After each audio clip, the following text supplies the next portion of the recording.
sebagai umat Buddha. Kita mengenal 1 tahun umat Buddha merayakan 4 kali hari suci. Selain Magha Puja ini, kalau Magha Puja ini paling gampang diingatnya. Setelah kita merayakan Cap Gome, 1 hari kemudian kita merayakan Magha Puja. Kita merayakan Cap Gome hari terakhir. Kita merayakan perayaan Imlek. 1 hari kemudian kita pun merayakan hari suci Magha Puja ini. Nah, ini harus diketahui kita para umat Buddha. Selain Waisak, tentunya ada hari-hari suci yang lainnya yang kita kenal hari suci Magha Puja ini. Kalau Waisak sudah tentu, karena hari Waisak di kalender kita pun sebagai hari libur nasional. Pemerintah memberikan hari besar bagi perayaan hari Waisak ini. Nah, kalau untuk Magha Puja ini mungkin umat Buddha jarang mengetahuinya. Padahal Magha Puja pun salah satu hari suci bagi umat Buddha.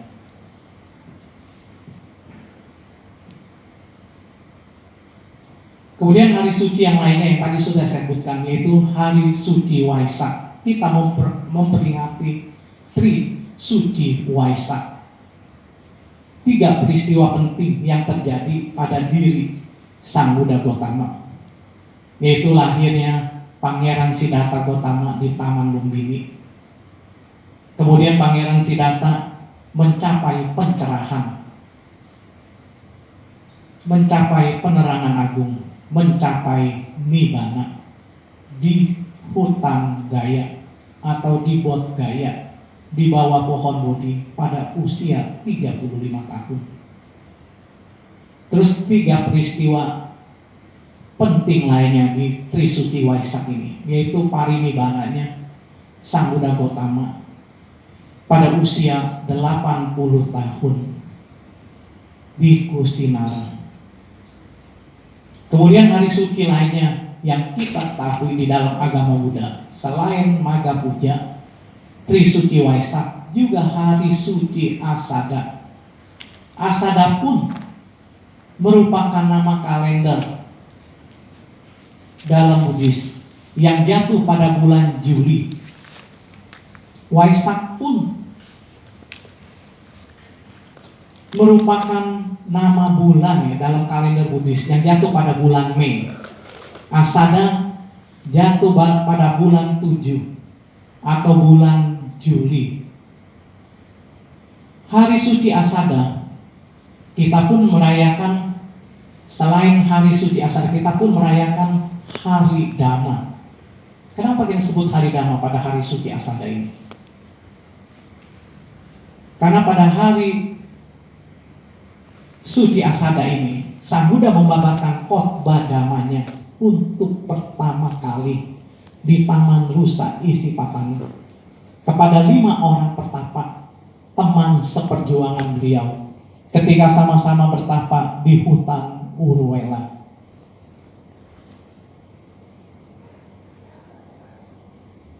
Kemudian Sang Buddha membabarkan khotbah Dhammanya kepada 5 orang pertapa ini yang dikenal sebagai Dhammacakkappavattana Sutta, pemutaran roda Dhamma yang pertama kali di bumi kita ini. Setelah Dhamma lenyap sejak Buddha Kassapa. Di hari suci Asada ini pun terbentuknya Sangha untuk pertama kali di dunia. Yaitu ketika 5 orang pertapa ini meminta kepada Sang Buddha agar ditabiskan menjadi bhikkhu. Pada hari suci Asada ini pun terbentuklah Sang Tiratana, Buddha, Dhamma, serta Sangha. Nah, hari suci yang terakhir di dalam agama Buddha yang harus kita ketahui sebagai umat Buddha, yaitu hari suci Katina. Perayaan Katina kita merayakannya selama 1 bulan. Setelah biku sangga melakukan wasa selama 3 bulan, kemudian umat Buddha diberikan kesempatan untuk berdana kepada biku sangga. Biasanya kita berdana kepada biku sangga 4 kebutuhan buat biku sangga. Yang pertama, tempat tinggal, jubah, makanan, dan obat-obatan. Perayaan Hari Suci Katina ini biasanya jatuh pada akhir Oktober atau awal November selama 1 bulan. Ya, demikianlah Bapak Ibu Saudara sekalian, para kalyanamita, hari-hari suci dalam setahun dalam umat Buddha. Mari sekarang kita bahas apa itu Magha Puja, apa yang terjadi pada saat bulan purnama di bulan Magha. Yang tadi saya katakan, kita memperingati Magha Puja karena ada 4 peristiwa istimewa yang dikenal sebagai Caturangga Sanipata. 4 peristiwa istimewa ini hanya terjadi 1 kali dalam kehidupan Sang Buddha. Hanya sekali. Peristiwa Magha Puja ini terjadi pada tahun 587 sebelum Masehi. Itu 9 bulan setelah Sang Buddha mencapai kesempurnaan. 9 bulan setelah Sang Buddha mencapai kebodhian. Apa saja 4 peristiwa istimewa ini yang selalu kita peringati setiap tahunnya? Yang pertama, 1250 siswa mulia atau 1250 biku. Semuanya sudah mencapai tingkat kesucian tertinggi, yaitu arahat. Mereka berkumpul di hutan bambu atau wihara weluwana. Wihara weluwana ini merupakan tempat kediaman yang pertama bagi Sang Buddha. Tempat ini dipersembahkan oleh Raja Bimbisara dari kerajaan Magadha.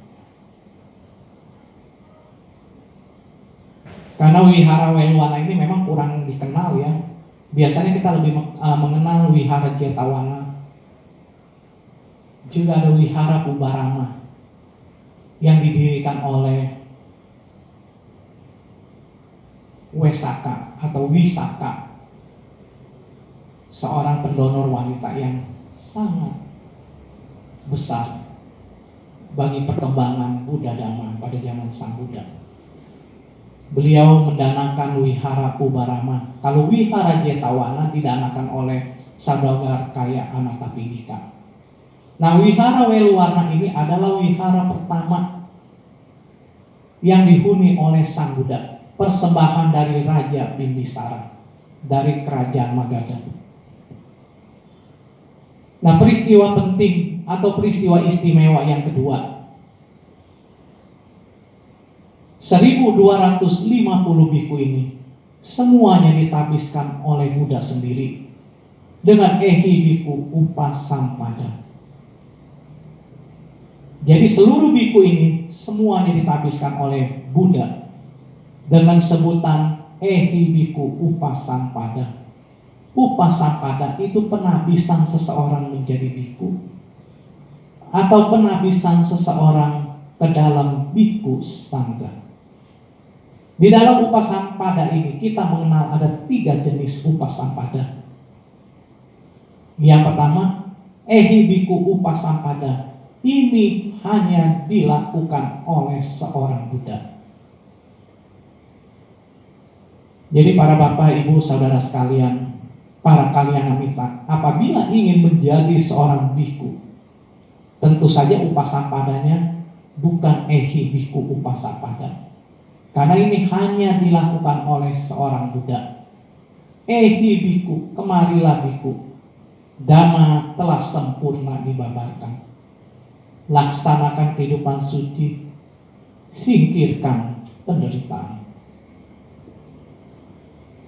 Lalu upasampada yang kedua, yang dikenal Tisarana Gamana Upasampada, ini pun sudah tidak mungkin bisa dilakukan lagi. Karena upasampada ini hanya dilakukan oleh 60 siswa arahat yang pertama. Kepada Sang Buddha, ketika Sang Buddha memberikan amanat kepada 60 siswa mulia yang telah mencapai tingkat kesucian arahat, Sang Buddha memberikan amanat, oh para biku, pergilah mengembara sendiri-sendiri, jangan berdua. Babarkanlah dhamma demi kebaikan dan kebahagiaan orang banyak. Mereka mendapat amanat dari Sang Buddha untuk membabarkan dhamma ke pelosok dunia. Babarkanlah dhamma yang indah pada awalnya, indah pada pertengahannya, dan indah pada akhirnya. Nah, pada saat itu, apabila ada seseorang umat yang ingin menjadi biku, para siswa Arya ini atau para siswa mulia ini yang telah mencapai tingkat kesucian arahat dapat langsung mentabiskannya menjadi biku atau mentabiskannya memasuki sangga biku dengan upasampada Tisarana Gamana Upasampada. Upasampada yang berlindung kepada Tisarana, berlindung kepada Buddha, Dhamma, dan Sangha. Nah, Bapak Ibu, Saudara sekalian, upasampada yang terakhir, yang ketiga, yang sampai sekarang dilakukan, yaitu Nyati Catutakama Upasampada. Upasampada inilah yang hingga kini dilakukan oleh para biku kita.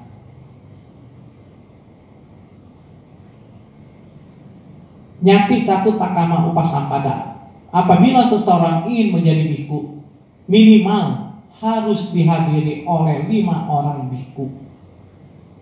1 biku upajaya atau 1 biku penabis didampingi oleh 4 biku sangga.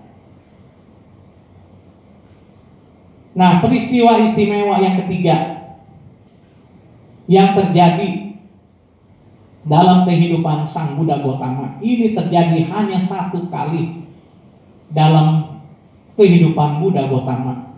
Ini yang paling istimewa, Bapak Ibu Saudara sekalian. 1250 biku ini datang ke hutan bambu, datang ke wihara Weluwana tanpa diundang, tanpa berjanji sebelumnya untuk menghadap Buddha. Tentu saja 1250 biku ini semuanya memiliki 6 macam kekuatan abinya. Semuanya memiliki 6 macam kekuatan supranatural. Karena kita tahu pada zaman Sang Buddha boro-boro handphone, telepon tidak ada, pager pun tidak ada. Dulu sebelum kita mengenal telepon namanya handphone, dulu saya ingat kemana-mana orang tuh pakai pager. Kita bayar per bulan. Jadi dari pusatnya kalau ada berita apa dikasih tahu kayak semacam SMS begitu. Saya pun bisa hadir di Wihara Jakarta Dhamma Cakajaya ini karena memang saya diundang untuk berbagi dhamma.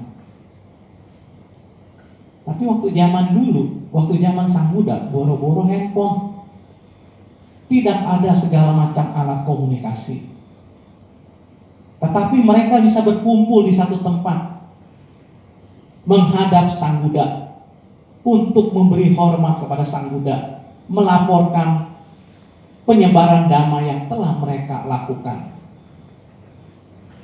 Tentu selain telah mencapai tingkat kesucian arahat, tingkat kesucian yang tertinggi, para biku ini pun mempunyai atau memiliki 6 macam abinya. Jadi mereka tuh mainnya dengan kekuatan pikiran, dengan kekuatan batin. Jadi satu dengan yang lainnya itu bisa terkoneksi dengan kekuatan pikiran dan bisa berkumpul di satu tempat. Nah, peristiwa yang lainnya yang terakhir, yang keempat, Buddha memberikan khotbah. Khotbahnya ini sangat pendek, karena memang yang mendengarkannya itu semuanya telah merealisasikan kesempurnaan nibbana. Jadi nggak perlu panjang-panjang. Khotbahnya sangat pendek, yang dikenal sebagai Owada Patimokkha. Apa sih itu Owada? Owada itu sebenarnya petunjuk, instruksi, arahan dari Sang Buddha agar kita melatih diri dalam kehidupan ini untuk mencapai kebebasan. Owada Patimokkha ini terdapat di kitab suci Dhammapada, syair 183, kitab suci Dhammapada syair 184, sama kitab suci Dhammapada syair 185. Nah, syair 183 yang dikatakan sabah papasa akarangan, jangan berbuat jahat. Artinya kita tidak melakukan segala macam bentuk perbuatan jahat, baik melalui ucapan, melalui jasmani, maupun pikiran. Hal ini dapat terwujud bila kita membentengi diri kita dengan hiri dan otapa. Hiri, malu untuk berbuat jahat. Otapa, takut akan akibatnya. Nah, inilah saran Sang Buddha kepada kita semua, agar kita menjaga ucapan kita, perbuatan kita melalui jasmani maupun dengan pikiran. Kalau ucapan kita tahu ya, tidak berbohong, tidak berkata kasar yang dapat menyakiti hati orang lain, tidak menfitnah, tidak menggosip atau omong kosong. Lalu dengan jasmani, dengan tindakan, tidak mencuri, tidak membunuh, tidak melakukan perbuatan asusila. Lalu dengan pikiran, loba, keserakahan, kebencian, dan juga pandangan salah. Ya, hal ini dapat terwujud bila kita membentengi diri kita dengan hiri dan otapa. Nah, kalau kita lihat dari Pancasila Buddhis, ini hanya bertekad jangan membunuh, meskipun terhadap makhluk yang paling kecil dan lemah, karena kehidupan ini sungguh berharga.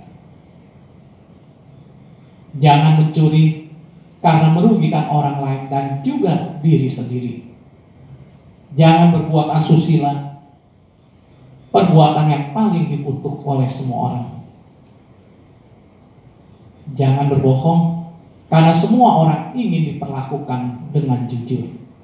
Jangan makan minum yang dapat menghilangkan kesadaran. Sabah papasa akarangan ini, atau disebut juga dengan jangan berbuat jahat, ini merupakan sila yang pasif, atau dalam bahasa Pali disebut warita sila. Nah, bagaimana supaya setelah kita menjaga sila yang pasif ini, kita pun harus mengembangkannya menjadi sila yang aktif. Nah, ini sila yang aktif disebut juga sebagai carita sila. Bait kedua dari syair 183, kusalasa upasapada, perbanyaklah kebaikan. Artinya kita melakukan segala macam perbuatan-perbuatan baik yang juga dilakukan oleh ucapan jasmani maupun pikiran yang bermanfaat bagi diri kita sendiri, bermanfaat untuk orang lain, juga bermanfaat untuk masyarakat luas. Tentu hal ini dapat kita lakukan dengan melaksanakan dana dan sila. Dana itu kemurahan hati, sila kemoralan. Kita sebagai umat Buddha minimal melaksanakan Pancasila Buddhis.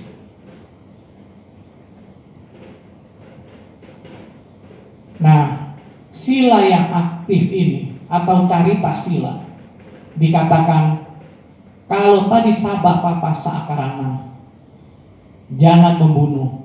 Ini dikatakan tidak hanya tidak membunuh, tetapi juga menolong makhluk-makhluk yang menderita, melepaskan makhluk hidup, memiliki metta dan karuna. Menolong makhluk-makhluk yang menderita itu maksudnya apabila ada makhluk yang terluka, ya kita obati, kita rawat sampai dia sembuh. Kemudian melepaskan makhluk hidup, ini biasanya kita kenal sebagai fangsen. Biasanya kita beli ikan di pasar, kemudian kita lepaskan di sungai. Itu namanya melepaskan makhluk hidup fangsen. Nah, kita pun harus memiliki metta dan karuna. Metta cinta kasih, karuna itu belas kasihan. Kalau yang nomor 2 kita ketahui dari Pancasila Buddhis itu jangan mencuri.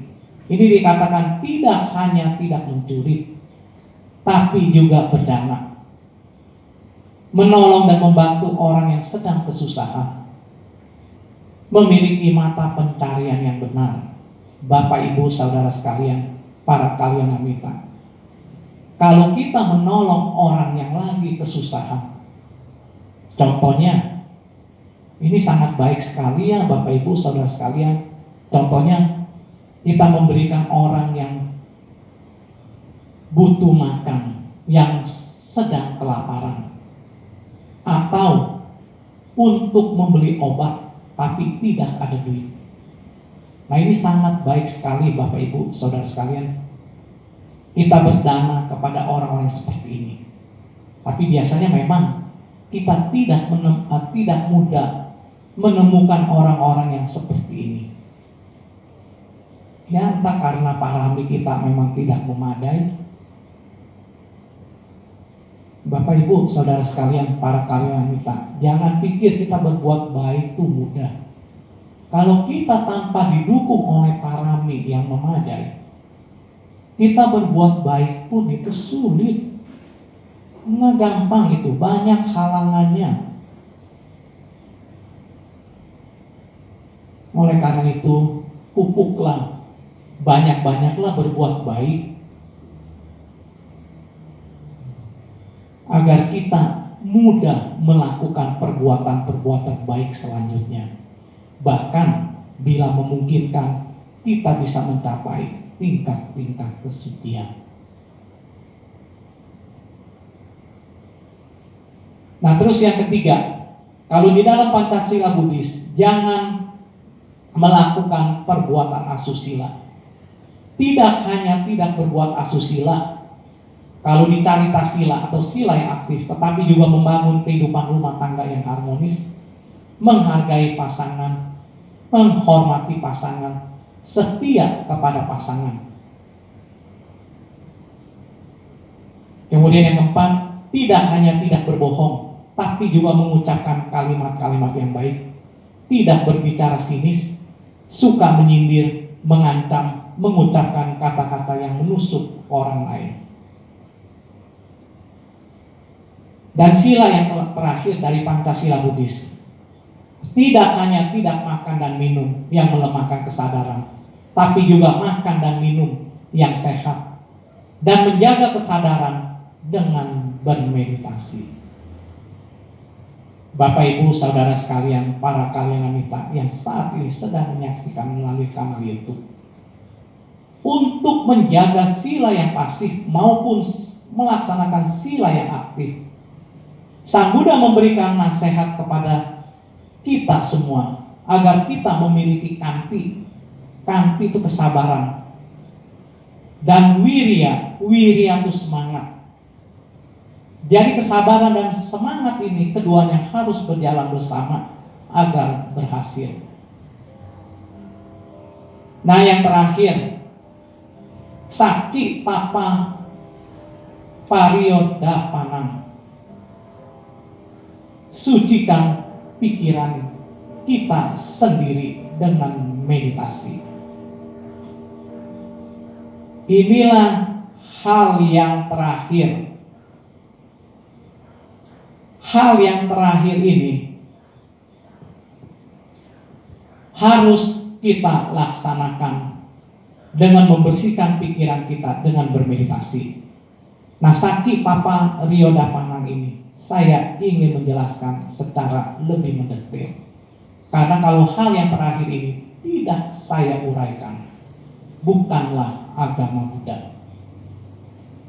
Hal yang terakhir ini merupakan mahkotanya agama Buddha, puncak dari ajaran agama Buddha manapun, baik itu Mahayana, Theravada, maupun Tibetan atau Vajrayana, semuanya sama.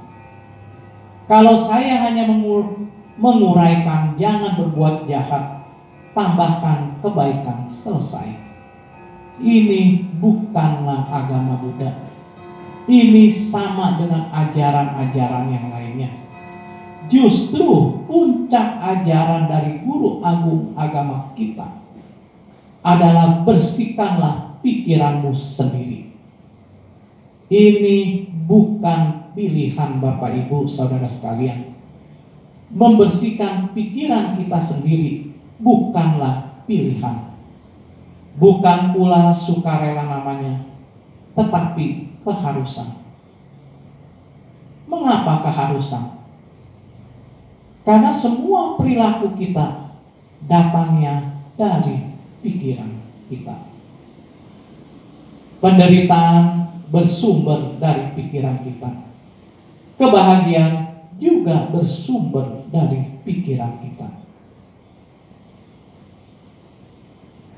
Kalau Anda tidak mempedulikan pikiran Anda sendiri dengan melaksanakannya meditasi, Anda tidak mungkin bisa berhasil mencegah perbuatan buruk, menambah kebaikan. Seringkali para umat sering mengeluh, aduh Romo, saya gagal, saya gagal menjaga hawa nafsu. Saya gagal, saya melakukan lagi hal yang tidak baik. Ya, memang usahanya berkali-kali gagal karena sumbernya dibiarkan. Sumber perbuatan buruk adalah pikiran. Sumber perbuatan baik juga berasal dari pikiran. Penderitaan berasal dari pikiran, kebahagiaan juga bersumber dari pikiran. Cobalah bermeditasi semampu-mampunya. Tidak bisa bermeditasi dengan baik, tidak apa-apa, tapi lakukanlah. Kalau Anda tidak melakukan meditasi, Anda tidak lengkap sebagai umat Buddha. Ajaran agama Buddha tanpa meditasi bukanlah agama Buddha. Buddha Dhamma tanpa meditasi bukanlah Buddha Dhamma. Meditasi merupakan satu-satunya cara untuk membersihkan pikiran kita. Dari pikiran yang bersih, dari sumber yang bersih, tidak mungkin mengalir air yang kotor. Air yang kotor mengalir dari sumber yang kotor. Kalau kita membersihkan sumber itu, Dan sumber itu adalah pikiran kita.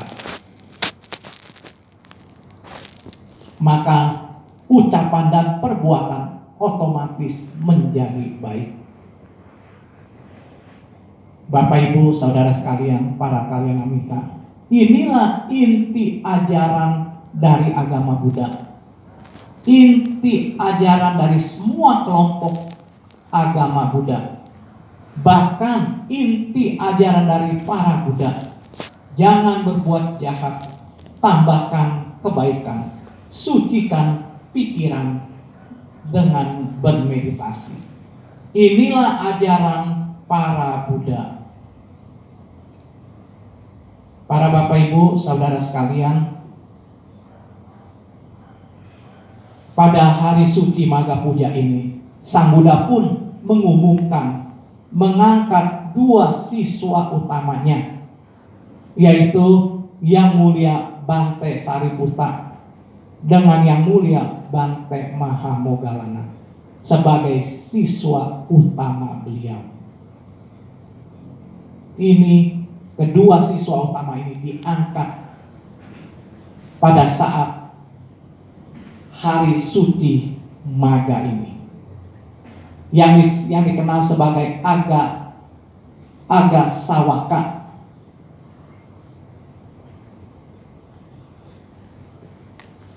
Nah, ini kitab suci Dhammapada Syair 183. Nah, ini saya ingin juga membahas karena ini juga terdapat di Owada Patimokkha. Owada itu instruksi, petunjuk atau arahan yang harus kita lakukan dalam kehidupan sehari-hari kalau kita ingin mencapai pembebasan. Syair Dhammapada 184. Kesabaran adalah praktek bertapa yang paling tinggi. Lagi-lagi Sang Buddha menganjurkan kita untuk melakukan meditasi. Karena latihan meditasi ini sesungguhnya kita sedang melatih kesabaran kita. Nah, kalau Bapak Ibu Saudara sekalian ingin menjadi orang yang sabar, ya sering-seringlah berlatih meditasi. Kalau kita sering marah-marah, mengoceh, mengeluh, ini pikiran, ucapan-ucapan itu, pikiran-pikiran demikian adalah bentuk-bentuk pikiran buruk gitu Bapak Ibu. Ya, kalau kita berlatih meditasi, kita akan menjadi lebih sabar.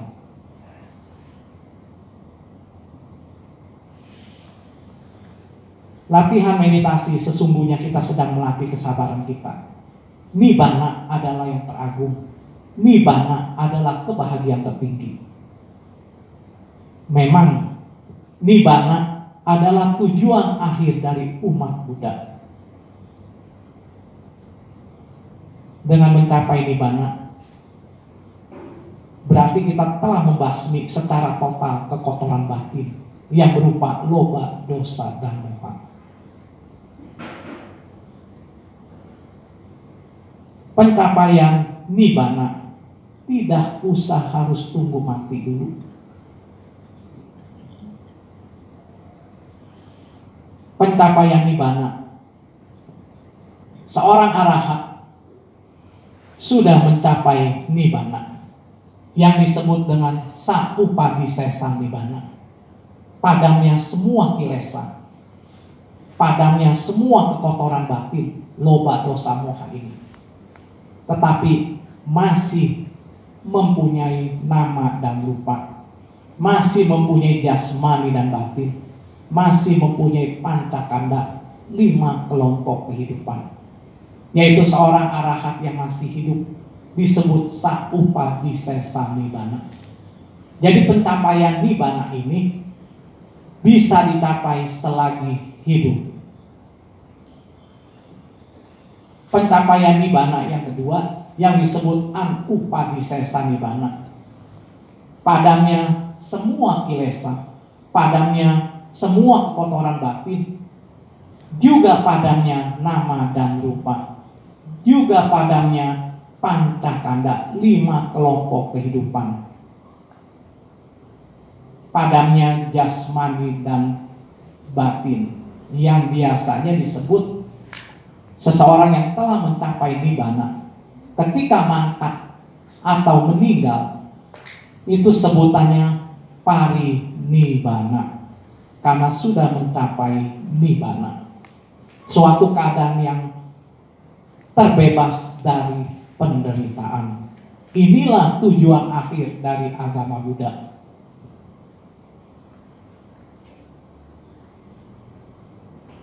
Kemudian syair 185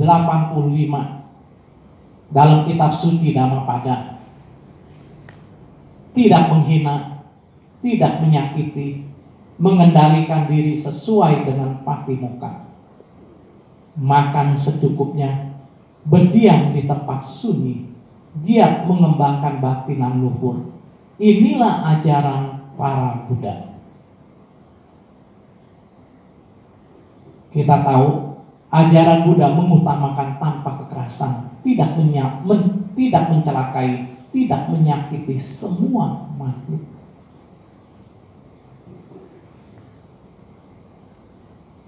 Makan secukupnya, berdiam di tempat sunyi, giat mengembangkan batinan luhur. Lagi-lagi kita diminta untuk melaksanakan meditasi.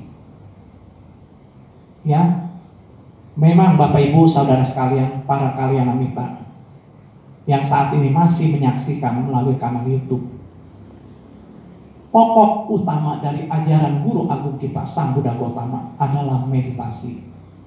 Beliau pun mencapai pencerahan di bawah pohon Bodhi dengan bermeditasi.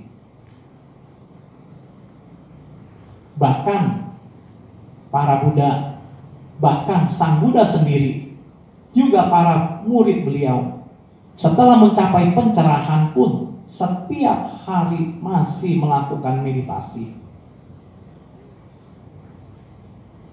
Oleh karena itu Bapak Ibu Saudara sekalian, saya himbau, lakukanlah meditasi setiap hari. Meditasi itu harus dilakukan setiap hari, minimal 1 hari itu 2 kali.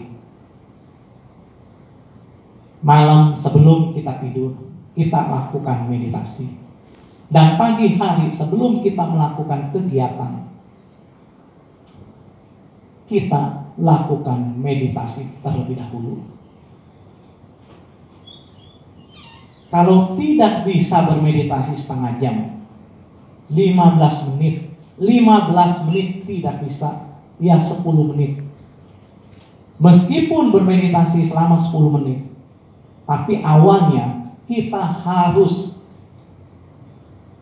menyalakan alarm, kita setel alarm, dan kita bertekad, sebelum alarm ini berbunyi, saya tidak akan bangun dari duduk bermeditasi. Kenapa saya sarankan untuk menyalakan alarm? Karena kalau kita tidak menghidupkan alarm, kita baru duduk 5 menit atau 3 menit saja, kita menganggap itu sudah lama. Wah, kayaknya saya bermeditasi udah lebih dari 10 menit. Yang saya sarankan, kalau ingin bermeditasi, nyalakan alarm, kemudian buatkan tekad beraditana. Sebelum alarm ini berbunyi, saya tidak akan bangun dari tempat. Ya, demikianlah Bapak Ibu Saudara sekalian, para kalyanamita yang saat ini masih menyaksikan melalui kanal YouTube Dhammadesana yang bisa saya bawakan pada sore hari ini. Semoga bermanfaat dan dapat kita praktekkan dalam kehidupan sehari-hari.